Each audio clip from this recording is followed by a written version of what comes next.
gonna find it.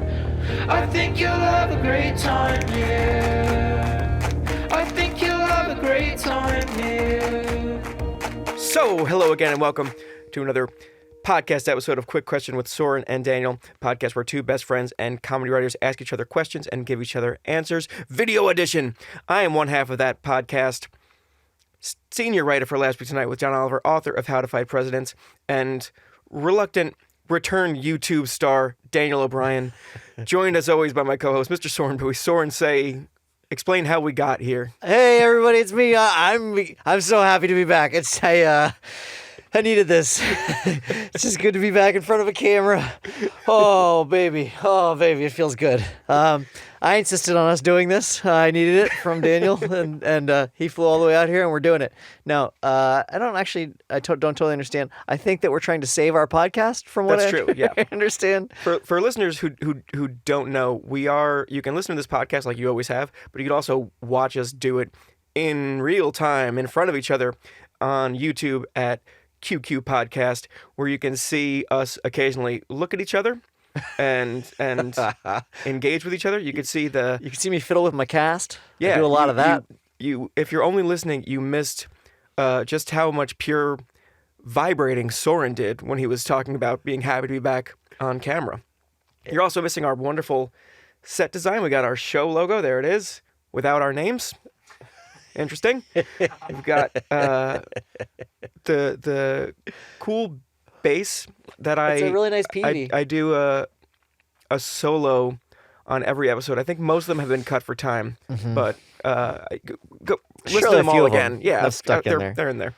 And then a guitar that I noodle. I noodle on. Yeah. You'll hear it throughout the episode, probably, unless we cut it. I don't know why we would. Some really good stuff came out of that. Yeah, we've got the world here because because that's what we're trying to heal with this.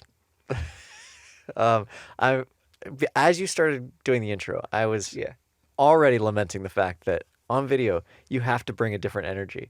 Like it's just you saw I pointed, right? Yeah, and I was like, oh fuck. It's so much more low stakes when I'm doing it in my garage, and I'm like, I can just wander in there and be like, all right, well, let's just get started. And like, I can be pretty low energy and everything. But when you're on camera, it just doesn't play, man. And I've never, the last time we did one of these, I am realizing now I was not thinking about what my face was doing while you were talking. Because when I'm listening to you, I forget that a camera could be, in fact, two could be on me. And they could cut to me at any time. And I'm sure I'm just like, and then I said a funny thing. Yeah, just turn off. Yeah. Yeah. Well, so last time we did an episode of this, we ran longer than we wanted to. Yeah. And so I'm thinking this time maybe we just jump into it. Okay. Jump straight into the game, because this is like the return of the gangster. No, that's not what we're calling it. We're calling it Dangerous Bangers. Yeah. The gangster. Return of the Gangster is a Outkast song. Oh, okay. Yeah. All right. So, our quick question is, hey, is this movie still good? Yeah. We're each going to bring in a movie that we really like and have liked in our past, but have not revisited in several years. And we're letting the other person watch it, and they're going to tell us whether or not this movie holds up and also is not problematic. I think those are it's two-pronged. Yeah. Because holding up and not being problematic can really be two different things. There's a lot of movies like Gangs of New York, if you watch, it's a great movie, but it's got like some fucking star wipes and stuff in it where you're like, oh, no, that doesn't hold up at all. And like Cameron Diaz, it really becomes clear that she should never be in a period piece. Yeah. Now. And we were so forgiving then. It's just times change. Yeah, at that time it was just like, Cameron Diaz, yeah, she's a star. Put her in the movie with the other stars. Of course. What's the problem? What's the problem? It'll make $1 million. And $1 million, by the way, then was 175. Even that I don't think is enough for a movie. Okay, so last time we talked about How Do You Know, which is a movie that Daniel brought to my attention, and I hated it. Yeah. I did not care for it, and so it was deemed not a banger. Yeah. We also, just to sidetrack us, as we always do, because you mentioned things being problematic, I realized we were talking about something in that movie that was very like a dated treatment of women where Reese loses her job and then like, well, now I guess I just have to fall in love. And I said out of instinct, well, it was 2010. I think we need to pick what date is okay, because 2010 is not. Yeah. That number keeps going up as I keep aging, and that's not the system we should use. Yeah, it's very troublesome that there are movies from like 2016 where I'm like, uh-oh. We used to say it was the 80s, and now we're just like, well, Obama was president. Nobody cared about anything. Everybody was happy. Yeah, I say, and we also problematic because one of the movies I brought to Daniel's attention was called Monster Squad, and Monster Squad's got a lot of hard F-bombs in it, and using homosexuality as a slur, and some other stuff. At one point, some kids photograph a woman changing against her will, and then use those pictures as blackmail. Yeah, kids, the heroes of the film, the people we've been rooting for. Yeah, that's tough. And I don't want to like derail us too much, but I realize that I have to do this with music too, because for a long time my go-to song in karaoke was, do you know what it is? Funky Cold Medina? Yeah, Funky Cold Medina from Do we have a clip? From Tone Loc. Oh, no, he's scrubbed all evidence of that across all formats. And that's a song about essentially Spanish fly. It's a song about an aphrodisiac that you can make people want to have sex with you, and the different ways that he uses it. And like, spoiler, not great. Not the ways that he chooses are not so hot. In fact, at one point, gives some to his dog, and his dog starts having sex with his leg. I can't sing that. I realized that in the middle of doing it at karaoke, where I was like, "Oh, this is tough." And there's one line in there where he's like, he uses it on a person who then turns out to be a man, and he thought was a woman, and then he's like, I had to get out of there. You know what I'm saying? This is the 80s, and I'm down with the ladies. And that line used to be very funny to me when I was young, because it's so dumb and it's so dated. Yeah. But just doing that verse where he's like trying to get a woman to have sex with him by feeding her drugs, and it turns out to be a man. He's like, nah, fuck that. I got to get out of here. What could happen to me? I was like singing it, and I was like, I can't do this song anymore. It's really rough. Yeah. Okay, so anyway, the movie I brought to Daniel's attention is Drop Dead Fred, and just Correct. give a synopsis of that. It's a movie I've, to begin with, never seen, and I was so in the dark about it. Everything, including cast, was going to be a surprise. Like, when you told me to watch this movie, I had to double check. Was it Drop Dead Fred, Drop Dead Gorgeous, or the John Cusack? Better Off Dead. Yeah. And I know nothing about any of those movies. So I watched Drop Dead Fred, the correct one, and the movie starts. It's a little girl in bed, and her mother is reading her a bedtime story about a princess who falls in love with a prince, and they live happily ever after. And the little girl asks if they really did live happily ever after. Mother says yes, of course, because the princess was very good, very well behaved, and if you're well behaved, you get rewarded with a prince. And the little girl says, "What a load of shit." And the mother is taken aback. Then we get the title sequence. Great movie. Which is, like a lot of movies in the past, an incredibly long, very involved title sequence. Like, that's a thing that we used to spend time on in movies. This is a lot of like stylized construction paper graphics that show a lot of things that are going to happen in this film. A lot of cartoon stuff about like stuffed animals getting their heads ripped off and like poop being smeared places. Things that don't make sense. You don't realize the first time you're watching it that you are seeing a bunch of stuff that's going to show up later. But it's a lot of visuals from the movie done in this strange cartoony construction paper style. One thing that got me very excited seeing this credit sequence is seeing the name with Tim Matheson and knowing that it's an 80s or 90s movie and Tim Matheson's in it. I'm like, oh, we're going to get a prick. We're going to get a real prick. This is great. He's never been a good guy. I can't wait. The movie, after the credit sequence, we smash forward to, we assume the little girl is now grown up Phoebe Cates. She is distraught and trying to get back her boyfriend, who is Tim Matheson. She is, or her husband. She is on a break from work, and she goes to him at his car dealership place where he works, and he's in a suit, and he's like totally a prick. And she's like, I want to get back together. And like, before she can even say what she wants to say, he's like, no, you're right. We should split up. You're absolutely right. This is the right thing for us. He's like very much gaslighting her. He's like, you were the one who told me that I should go and be happy with Annabella, this other girl that I'm dating. She was like, I don't think I would have said that. It's like, no, you did. So we get the sense that Tim Matheson is a dog. 10 out of 10 prick score right away. She chases him down in her car and is still shouting like, get back together with me, please. And he's like, it's over. We're getting divorced. Goodbye. And he speeds off. She pulls over. She goes to a phone booth to call her friend, who we don't see yet.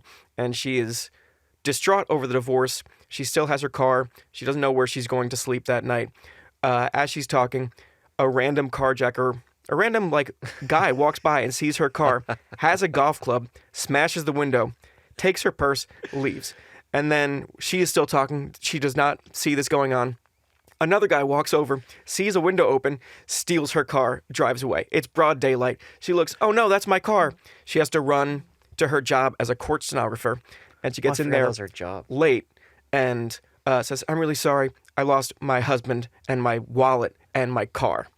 And then she gets and sits and starts to type again. And the judge says, real quick, stenographer, approach the bench. You're fired. And I don't think that's how it works. I don't think, because cool thing to do for it's a cool thing to do for the movie and for the judge.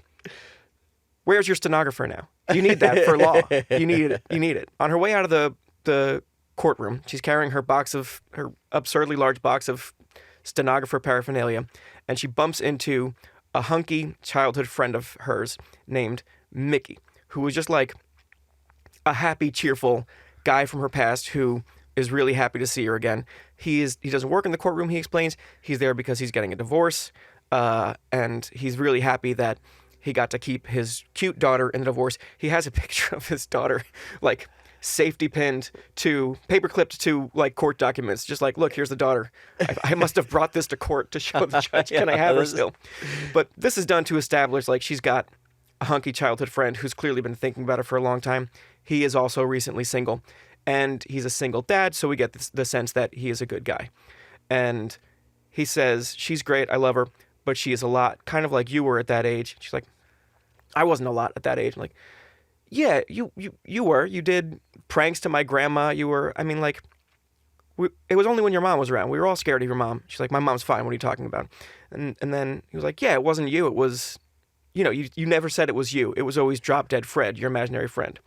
And this is the first time she's thought about Drop Dead Fred in a long time. Big smile. She loves the memory of Fred, this imaginary friend that to her was very real. Mickey fuck off for an hour or so. She goes to try to stay at her friend's apartment. Her friend is Carrie Fisher. That rules. And then her domineering mom shows up at Carrie Fisher's apartment. Like, you're not staying here. You're staying with me. And Phoebe Cates tries to put her foot down. I'm staying here. No, you're staying with me. And the mom wins. She is now back in her childhood house. And you get a little glimpse of what this mother was like. Because she can't, there's a rope blocking off the living room that says, do not enter, do not step on the rug. And the mother is very much like, we are going to get your husband back tomorrow. You're going to do what I say, and you're going to get your husband back. Stay out of the living room. Very type A. Yeah. Phoebe goes back to her childhood bedroom, and there is a jack-in-the-box that has tape over it. She removes some of the tape, and then out comes, eventually, Drop Dead Fred, the titular imaginary friend. We see a brief flashback of the first time Fred appears in young Phoebe's life. The little girl is asleep in bed, and a gross, dirty, gnarled hand comes out from behind the pillow and slaps her on the head to wake her up. Speeding up a little bit, Drop Dead Fred is here. He's red hair, wears green clothes. He is so excited to see Phoebe Cates again. She is a little excited to see him because there's clearly so much memory and affection there. He is an off-putting presence. He is a loud British punk who screams a lot. He's chaotic. He calls her snot face. He immediately picks his nose and rubs it on her and instantly wants to get back into playing the kind of games that they used to. And he's bouncing around her room and destroying stuff and trying to break stuff. And his first act of mayhem is he goes outside, steps in a bunch of dog shit, walks his hands back into the house, and then smears the dog shit all over the living room that we're not allowed to touch. A lot of this movie is different scenes of Drop Dead Fred showing up and trying to cause mayhem and then disappearing, and it looking like Phoebe Cates is the one responsible. All of it topped with Phoebe Cates' mother being more and more stern and more like, this woman would have been a terror to grow up with. And I think, correct me if I'm wrong, but throughout like all this, the movie where Drop Dead Fred is doing increasingly damaging things, are we led to believe that it's possible that this is Phoebe Cates and that this is all in her imagination? Yes. Yeah. We'll get to it, but there's only one scene in the movie where it seems like it's not in her imagination. Where, like, if you're looking for evidence, there's only one scene that I clocked. Drop Dead Fred is the only one who sees her husband cheating, right? And she tells her. Oh, I guess there's two moments. Yeah. Yeah. There's so the one moment is she and her mom are out shopping so she can dress more like her mom, and they get home, they open the door, and there's a note on the ground that was like waiting for them in the house. And Phoebe Cates takes it up and reads it, and it's a letter from what she thinks is a letter from Charlie to come meet me at the apartment. I want you back. It's actually written by Fred. It was a trick. I hadn't really thought about it before, but it's really like an early version of Tyler Durden. Yeah, and I'm really trained the whole time to look for clues. Like, is Drop Dead Fred real, or are we going to see a scene where it's just her smearing dog shit on the floor and causing all this havoc? Are we going to get one of those scenes? We don't. But the movie continues like this, where adult Phoebe, her stated goal is, I need to get back with my husband. And Drop Dead Fred, who is an agent of chaos and is like bummed that she grew up, also thinks his mission is to help her get back with Charlie, her estranged husband, because my job is to make you happy, and if that's the thing that's going to make you happy, then that's what I'll do, and then I'll disappear after that. Her mother's goal is to get her back with Charlie as well, and throughout all of this, Drop Dead Fred pops up and does mayhem, and is very stressful and impossible to reason with, which I understand is the point of the movie. But when I want him to just be quiet, I don't understand why he just doesn't, like, don't press the button, just please follow the rules. The movie is also interspersed with flashbacks to young Phoebe Cates and her adventures with Drop Dead Fred, which are also like really chaotic mayhem. Drop Dead Fred's like, let's play burglars, and they rob their own house. They like steal a bunch of shit from their house, break windows, throw the stuff out the window. The father calls the cops, and but the line gets cut by Fred or Phoebe. Yeah. And so he doesn't know that the cops are actually arriving. When the cops do arrive, he attacks them, and they get confused, thinking he's the burglar, and they send him to jail. It's not low-stakes mayhem that they're doing. No. Yeah, her dad goes to jail for a while. Yeah, and like later on, like Phoebe Cates like sinks somebody's house. Yeah. Oh, we'll get there. So we get all these flashbacks of mayhem and the present stuff of mayhem, and one of the things we learn in the flashbacks is how much joy little Phoebe gets with Drop Dead Fred. It's like really real that this is her only friend, and her mother controls the entire house, and her mother is unreasonable and mean and cruel, and like even shuts down the husband, doesn't let him speak. They get the quickest divorce I've ever seen, where she is yelling at Phoebe Cates as a little girl and talking about how much she hates her daughter, and he is trying to be like, be reasonable, it's okay. She's like, what do you know about raising a kid? He goes, apparently nothing. Takes his coat and leaves, divorced. Hell yeah. And like just like walks out of the house, and they're done. And we never see him again. Maybe he fucking died. We don't know. Back in the present, she is still trying to get Charlie back, and she goes to stay at Carrie Fisher's houseboat for a while. So Carrie Fisher has an apartment, right? She does. But she also has a houseboat. She also has a houseboat. Okay. This is the best scene because it's a very horny scene. She goes to show up at the houseboat to hang there for a while, and she confides in Carrie that Drop Dead Fred is back. And Carrie is the only one who like softly believes her. We meet this 60-year-old guy that Carrie Fisher is fucking. And our introduction to him is we just hear him from the upstairs part of the boat. And it was like, are you coming back to bed, dear? And Carrie Fisher turns to Phoebe Cates and is like, he is an animal. He goes all night. Yeah, it's very disruptive to have Phoebe Cates at her house because she was like, there was a marathon fuck session happening upstairs. We just hear his voice for a while, and then he comes down and he's like a full-blown suit and a 60-year-old man. And it's like, they leave. Phoebe Cates is taking care of the boat, and then she swears she sees Charlie on his boat, so she tries to move the houseboat out into the water to follow him. Drop Dead Fred, of course, it can't be reasoned with. He wants to play pirates, and he wants to press lots of buttons in the boat, and he breaks the boat. He goes into the engine room and just starts smashing things and breaks that and sinks the boat house. And I want to briefly stop down and talk about Phoebe Cates is incredible in this movie. She is allowed to be so funny and so weird and crazy, and she plays so much of it with a straight face. There are so many details. When she goes to tell Carrie Fisher about her house sinking, she just like stands outside of a conference room in like full glass, soaking wet, like looking around as if she's not soaking wet, and just like, come here. And Carrie Fisher finally comes out and excuses herself. She's like, so I've got some bad news. Do you know how you used to have a house? Well, it sank. And it wasn't me, it was Fred. And so Carrie gets in like a fake fight with, like, where's Fred? Can I strangle him? Am I strangling him? Yeah. She has a nice lunch with Mickey, the guy from the first scene. Yeah. And Fred is there the whole time, and she is just trying to like engage with Mickey. But Fred is obviously causing chaos. And like when we see her point of view, he's like grabbing her arms and like moving them around and trying to like knock stuff off her table.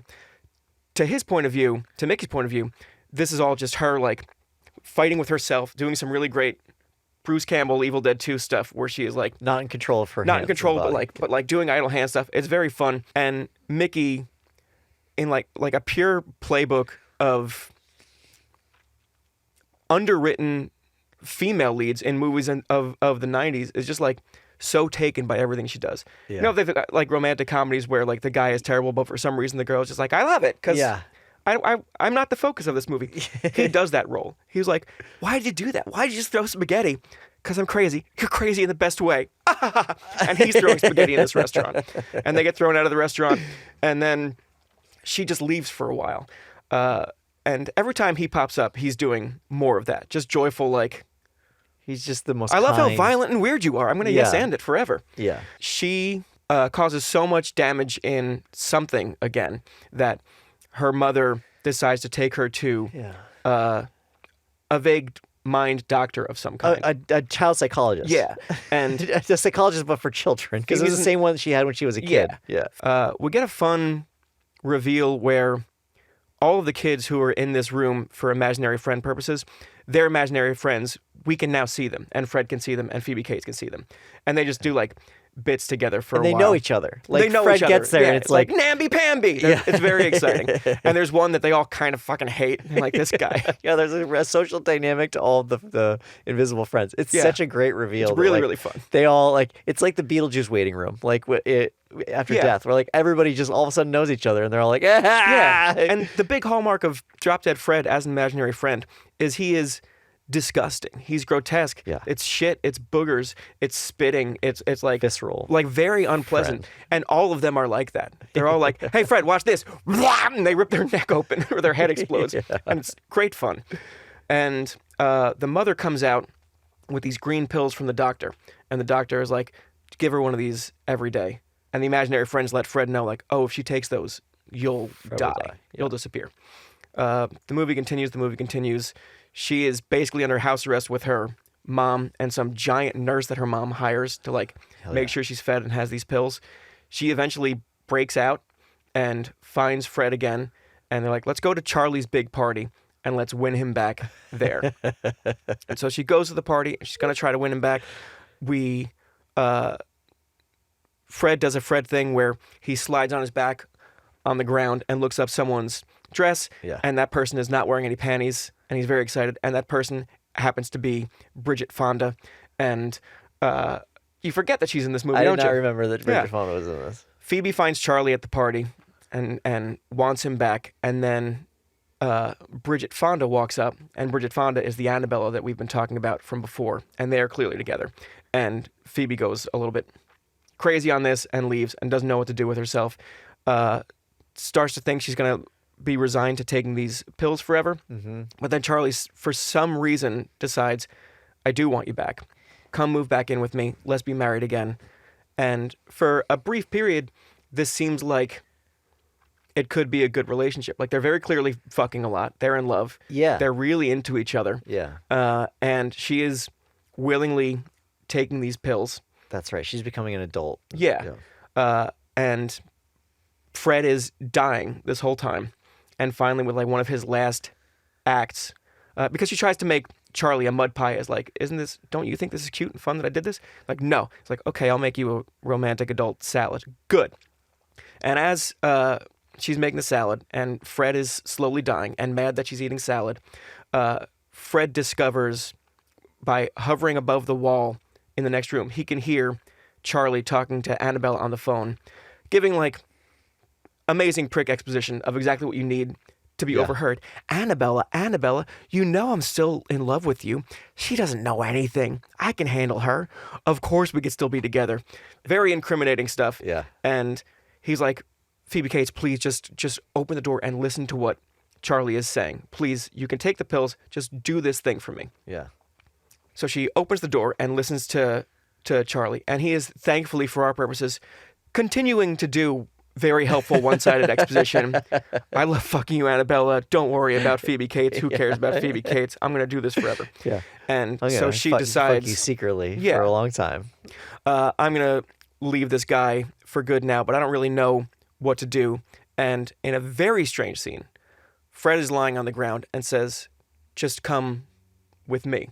And so she like collapses onto him and goes into his body, and they disappear into this dream sequence of her house.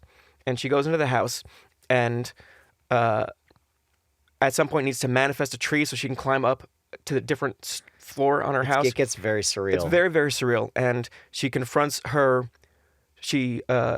mom and says, I'm not scared of you anymore. You can't control me. Goodbye. And then she, a very warm scene, goes into her childhood bedroom, and it's young Phoebe Cates, like taped to her bed, and she removes the tape and hugs her and is like, you don't have to be scared anymore. It's a really good like adult version, freeing the young version by traveling through time in some way. Yeah. And then she awakens back in Charlie's apartment, and we learn that Fred is like, you don't need me anymore now. Like, this is what I was supposed to do. I have to go now, and you have to do what you need to do. She now has a very similar scene where she confronts her mom in real life. Charlie calls, tries to get back together. She hangs up the phone. Done with Charlie. And as she's leaving, her mom is like, but I'll be so lonely if you go. And Phoebe's like, you should make a friend. Boom. And then she leaves. Scathing. And we don't know exactly what she's going to do. We find out in a nice wrap-up scene where she is dressed insanely and Carrie Fisher is... they're doing power walking while one of them is dressed like a lunatic and Carrie Fisher is smoking. And we learn at the end of that scene, Carrie Fisher's like, good news. I've made like I'm rich now. millions and millions of dollars off this floating condominium sinking. Yeah. So I'm rich now. Thank you, Drop Dead Fred. The last person we check in on is Phoebe is leaving to go to parts unknown. She comes across Mickey and Mickey's cute daughter who's causing havoc and like inspired the current nanny to quit. And the cute daughter's like, it wasn't me, it was Drop Dead Fred. And Phoebe's like, what did you say? And Phoebe can't see him, but Fred is now He's like... got a new kid. He's passed down to this cute little girl. It's... The nanny says, you're going to have to find a new nanny. She starts walking away and then gets trapped in like a Looney Tunes style lasso trap. Snare that and pulls her into a tree. Yeah. It seems heavily implied that Phoebe Cates and Mickey are going to end up together. She will at least like... be this girl's babysitter and be a person who like understands the Drop Dead Fred of it all. It is interesting that they like don't bother to give you that part. That they're like, no, it's not a love story. Yeah. That's not what this is. It's like, no, this is a story between a girl and her friend. That's a very good exposition of what's happening. A lot happens in the movie. Yes, there's a ton. And it's like, it's just, so much of it is like flashbacks and then flash forwards to them, to this girl or this woman and then her friend, and just things going wrong and she has no control over it. Yeah. But she's still, I can't say enough about how good Phoebe Cates is in this movie and how much fun she gets to have. I also can't say enough about how disgusting Drop Dead Fred is. But he's really good, right? He's really good. It really shocked me because I when you start to understand the premise, it's imaginary friend, but for an adult, that's fun. That's a really good idea for a movie. He is like, he's not a clown. He's destructive and mean and nasty. Yeah. And like, he gets his head caught in the refrigerator door, and it comes up, and it's like all flat and stretched. It's unpleasant to look at. It's a very like visually disgusting movie. So what I really enjoyed about it as a kid, this is a movie like that I've loved since I was pretty young, and my brother and I used to watch it all the time. And first of all, the little girl in it is incredible. The little girl who plays little Phoebe Cates is like that. You never get that from actors and from child actors, and she's so good in it. And I think part of the reason is that he is really good with kids in it. So like he is really gross and disgusting, but like in exactly the right way. Where I don't know if you've ever seen a movie with like Ryan Gosling with kids, like My Blue Valentine stuff. Where like, oh, this guy's just fucking good with kids. Like a lot of this is, I think, is improv. His He's just scenes very good with her are great, and you really buy like he's more protective of her as a child, and you really buy that like he is either an invention of her mind or like a necessary magical spirit that was like I am here to protect this girl and to like give her the joy that she can't get from her parents and her weird isolated dollhouse life. And their dynamic is so warm and pure and fun.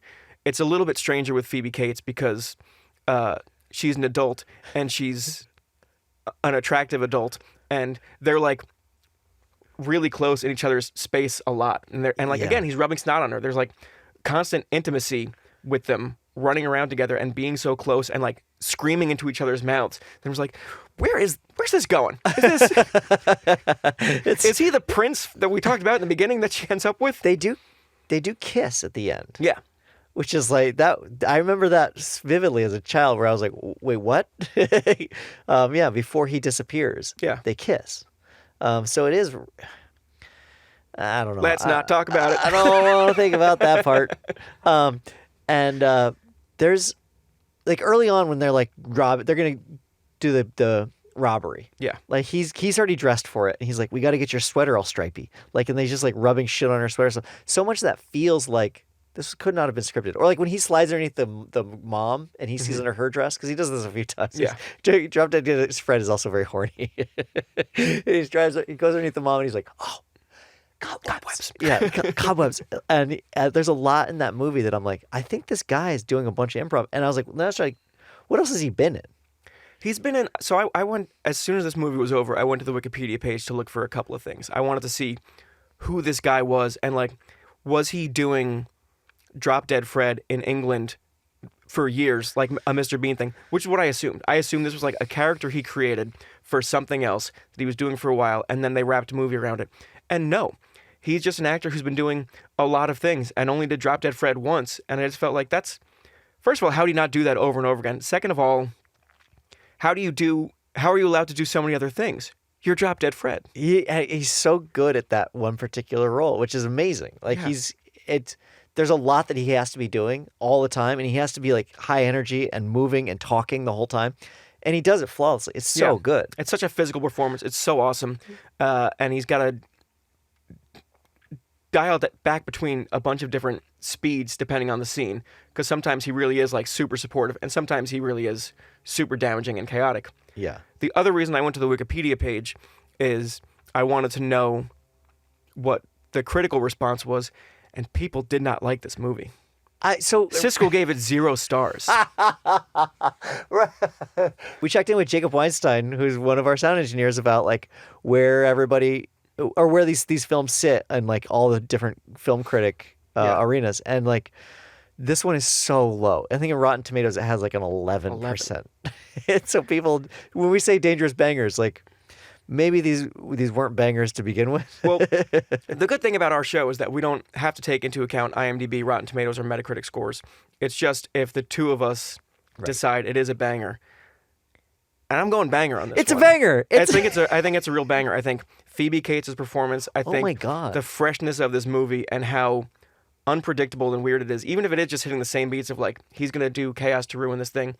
It's neat and inventive ways for him to do chaos, and like the structure of it where we're going back and forth in time, and you really get to see how adult Phoebe Cates came to be, like how she got Fred out of her life, and how she refuses to show any emotion for her mom, because like a devastating line is when she's talking about her mom taping up Fred in the first place and saying, if you ever mention Drop Dead Fred again, I'm going to throw this in the garbage, and then you know it's going to get crushed. and it's devastating for Phoebe Cates as a little girl. And as an adult, she explains like that's how I never should have told her what I loved, or I never should have told her what was important to me, because then she knew how to hurt me, and she would do it over and over again. So that's why I never let her know, what I love or what's important to me. And it's just like, what a horrible way for a little girl to grow up. Of course she needed a drop dead Fred to protect her and give her some kind of fun and to provide a worthy antagonist for her horrible mom. And Phoebe Cates is a grown up. She when she still needs drop dead Fred, she's so much of like a child still in a way that is really fun. And when I was a kid and attracted to Phoebe Cates, seeing an adult Phoebe Cates but still acting like a kid, I was like, okay, this is up my alley. I understand this. This is good. She's more of a child in that movie than she is in Fast Times at Ridgemont High. And you as a kid, you don't want a woman, but you want something. You're not. And this feels like a nice. It's a way into it. This is like a good first gateway woman. When was the last time you watched this movie? Sorry, real quick. Kate's Way Woman. Yeah. Oh my God. Thanks, Dan. Thanks for getting that. I think I watched it when I was probably in my teens was the last time I saw it. So it had been a long time, but we had watched it so much together, my brother and I. That like as I went through just the plot synopsis just now, I was like, yeah, no, I know all this. I have this banked. Did you think, because sometimes when we do these, I think Soren's going to like this movie a lot.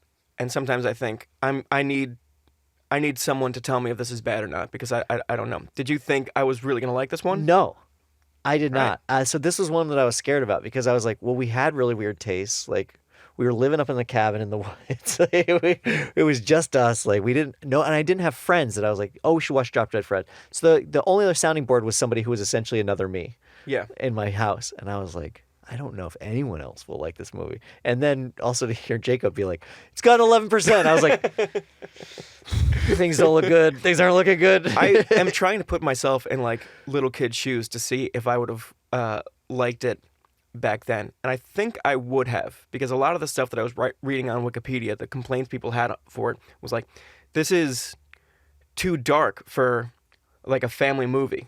If it's supposed to be for younger kids, it's way too dark. And I compare it a lot to Beetlejuice, which is also dark and gross and weird. And it's like, no, I love Beetlejuice. I never for a second was uncomfortable with Beetlejuice. Yeah, and he does way worse stuff. It doesn't feel like it's a confused genre at all to me. It feels like it knows exactly what it's doing. And I don't think it's a kid's movie. Kids don't care about her relationship with Charlie. Well, I guess I did.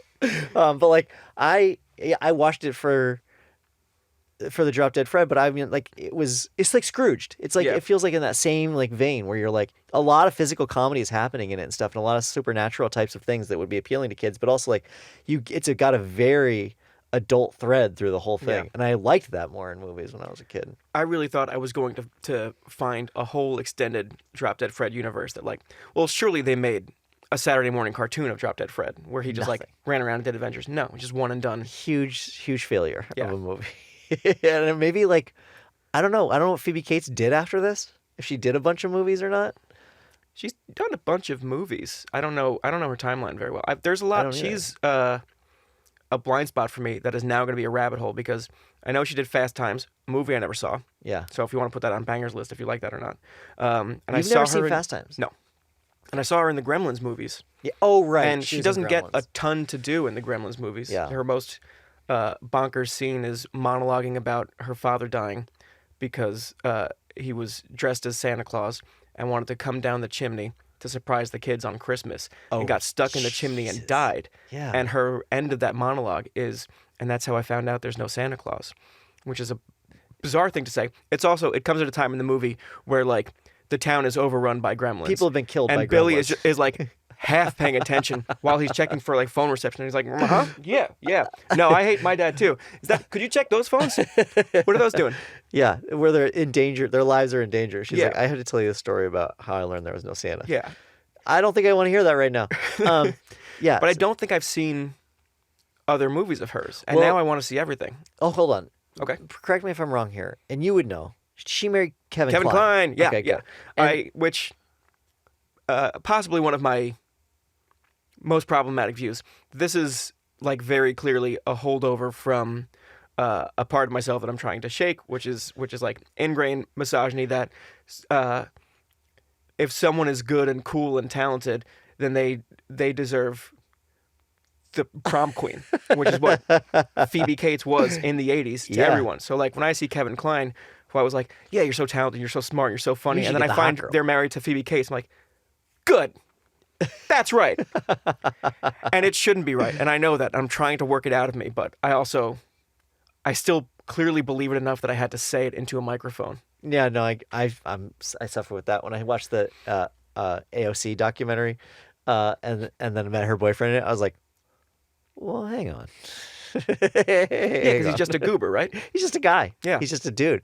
And you in your mind get the idea of this person who's like also very beautiful, but is powerful and is smart, and you're like, the whole package. Okay, so surely this other guy, he will be big and handsome. He's not big. How tall AOC boyfriend? Normal height. And then contending with that on my own, being like, well, why, Soren? Why? Well, I don't know. I just thought he should be big. Why? Well, you're yelling at me. I don't like it. But yeah, very much the same way. I think that I think I learned that when Phoebe Cates and Kevin Kline got married, she decided to drop out of acting and just be a family. Okay. I don't know if that's true or not. Maybe I'm thinking of Rick Moranis. I get them confused very often. That's... I mean, so what you're thinking of with Rick Moranis is when his wife died. He stepped away from acting. Was his wife like the prom queen? Was she like? Yeah. Did he have the right wife? His wife, you would have loved her. She is so huge. She's so tall. Oh, that's so perfect for him. I want that for him. Yeah, no, I'm pretty sure that's the case. I'm pretty sure that she decided that she didn't want to be involved in the industry anymore. And that's part of the reason we don't see Phoebe Cates anymore. Yeah. Because she kind of just like, she got to this might not be her fault. Like she got to a certain age and disappeared. I bet it's not. And that seems to happen to a lot of actresses. Oh no. But anyway, yeah, this is a favorite of mine. I would love to actually revisit it. I want to watch it. Ronin is about the age where I saw it for the first time because I rented it alone when I was a kid and my parents were off on a date or something like that. And I was allowed to be home alone at a very early age. Yeah. And I watched it and then was like, I have to show this to someone, and gave it to my brother. And then we just continued to rent it and watch a lot. Or maybe we might have even burned it. Not burned it. Whatever you did to a VHS back then. Yeah, copied it. Copy. And never try to take it beyond that point, which is like also seems a little crazy. When you loved anything when you were young, you're like when I got the Tone Loked After Dark tape. Sure. I was singing it to kids in my kindergarten class or my first grade class because I was like, they will love Wild Thing. Like they will go nuts for this. It's the first time I saw you do Funky Cold Medina at karaoke in 2008. I didn't know that this started in kindergarten for you. That's very young. Precious. Yeah, it's too young. And I think that age is too young for Drop Dead Fred as well. Yeah, I think I was probably like 7 or 8 when I first saw Drop Dead Fred. That feels young to me. Maybe, but I mean that was I guess it's fine. You're so fucking normal. And that was also an era when you would watch movies with your parents because like it was not as, you didn't have as many options, and like everyone was there was like one TV, like you're all gonna watch whatever's on that, and a lot of times it was dog shit. So you had like a VHS, and you're like, we're gonna watch Scrooged, and you would watch it with your parents, and you'd be like, I think I like this movie, and so I think we just had a different. That's true. A different litmus test for what was too adult for kids then. That's true. There wasn't. When I'm with my niece and nephew, and they're like, we are gonna have TV time. And they know the options scrolling through. Like, there's Paw Patrol. There's this tiny cooking show. There's this fucking unwatchable Gabby Cat show. It's called fucking unwatchable Gabby Cat show. Okay, yeah. They love it. We didn't have that when I was a kid. TV time was still exciting, but it was like, all right, we rented Demolition Man. So now we're all watching Demolition now we're all Man. gonna watch it. Okay, I just like noise and lights, so it's fine. It didn't matter, yeah. And there was also that we would go to the movies with my parents. Occasionally, I'd be able to see a movie that had been playing there. Otherwise, I was just going to go see Leaving Las Vegas with my parents. But like, but if there happened to be a movie for kids there, then I would watch that, and then that would end 45 minutes before there. So I would just wander over to their theater and sit with them and watch the end of Indecent Proposal. Be like, all right, well, that was a movie too. Cool. We all watched movies. Do you have any final thoughts on Drop Dead Fred? Only really that good movie. It really made me fall in love with Phoebe Cates, and I saw it long before I saw Fast Times. Yeah, and so it was like, it was like I had discovered her. Yeah. The other thing I need to say that is barely anything, but maybe we can do this in post in the wide. Get a side-by-side picture of Mickey from that movie with Billy from Stranger Things, and they are identical. That my Billy God. Billy is a looper sent here to kill Mickey, and he got sidetracked and just like landed in this franchise. Because I was watching the movie with Mickey and staring at him, he was like, you're so familiar to me, but in a context that makes absolutely no sense. He's in Sleepers. He's in Sleepers, yes, and he's in House of Sand and Fog, another banger. And I looked at his IMDb to see like where I might know him from, because that's how I was trying to solve this mystery first before I realized he was being looped. And there's a lot of movies on there, but not many that I've seen. Yeah. He was a guy that you just like, sort of recognize. You're like, I don't really know what I know him from, but I know him. Yeah.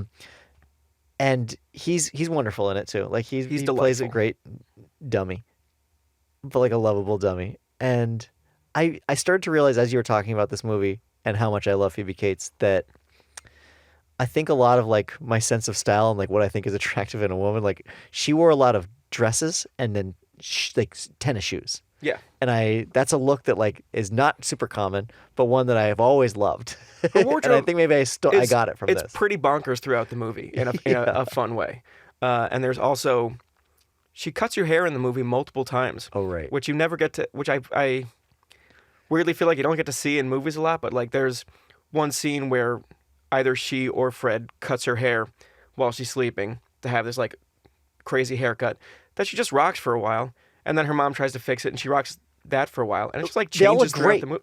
They she all looks work. great no matter what. Even when the hair's all fucked up, it's like even Yeah. after Drop Dead Fred does it, I'm like, keep it. It's good. Yeah, It's you good. got Don't it. change the thing. And Mickey says that to her. He's like, I love it. I love that you did that. I like how weird it is. I wish I could do that. I'm Mickey. Mickey. I've been where you are, man. Like, dial it back. The desperation is too strong. This is a woman who will sink a houseboat. Like you got to play Yeah. this a different angle.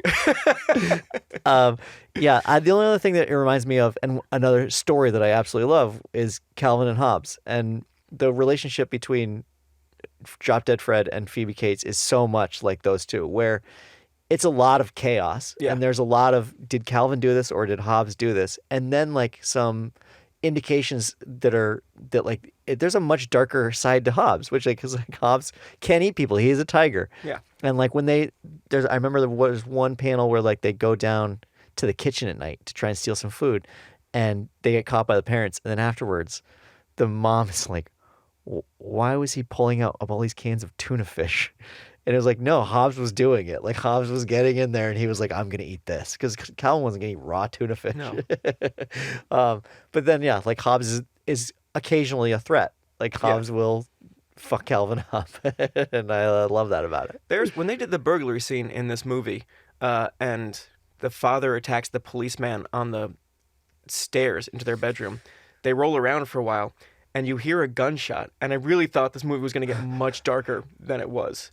Yeah. Because in the future the dad's out of the picture. I'm glad he just went to jail for a while, but it was still like this is a pretty tense moment in this movie. Yeah, you had reminded me. I didn't remember that there was like that. That very first scene is a horror movie where there's a tiny sweet girl sleeping and a terrifying ghost hand comes out of nowhere and like crawls up the sheets at her and then slaps her on the head. Oh, one note for this movie. Okay.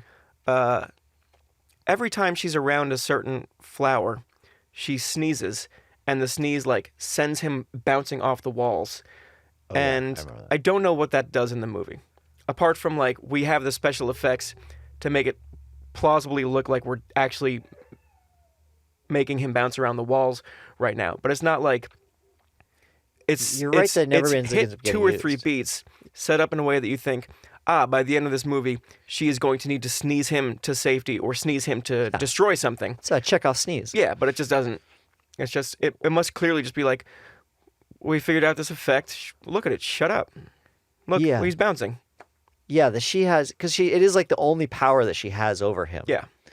And it does seem like there should be a time where he's doing too much, and she's like, I have to do something. Yeah. And sneezes him away, but No. I don't get that. Maybe that was in there at some point and it got cut. Otherwise, certified banger. Like the music. I don't even remember the music, but that's great. That's good Randy news, too. Edelman. Really? Yeah. Oh, great. Okay. Yeah. That's a good movie. Thanks, Dan. I'm really happy that you liked it. Thank you. And thank you for watching. And again, if you didn't watch and you just listened, that's fine. You can watch this on silent since you've already heard it.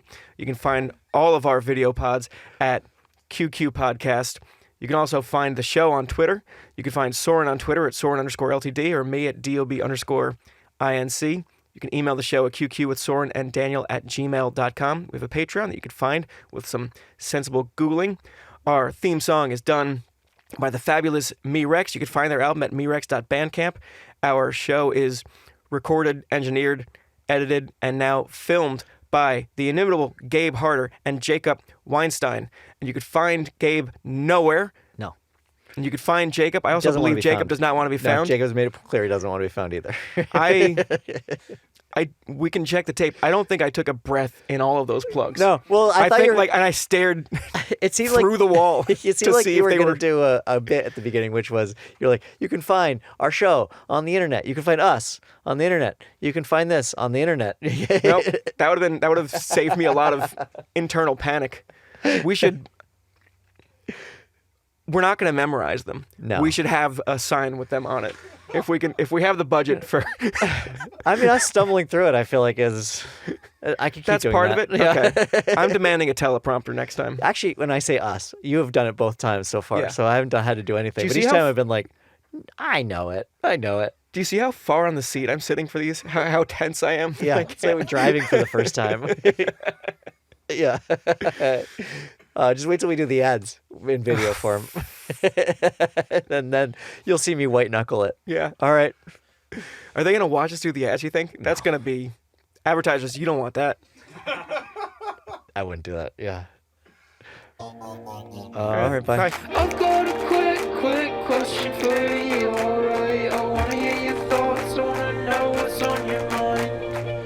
I've got a quick question for you, alright? The answer's not important, I'm just glad that we could talk tonight. So what's your favourite? How did you get? When will I be remembered? Was it ever? Where did all the other weeks on? Oh, forget it. Soren, Bowie, Daniel O'Brien, two best friends and comedy writers. If there's an answer, they're gonna find it.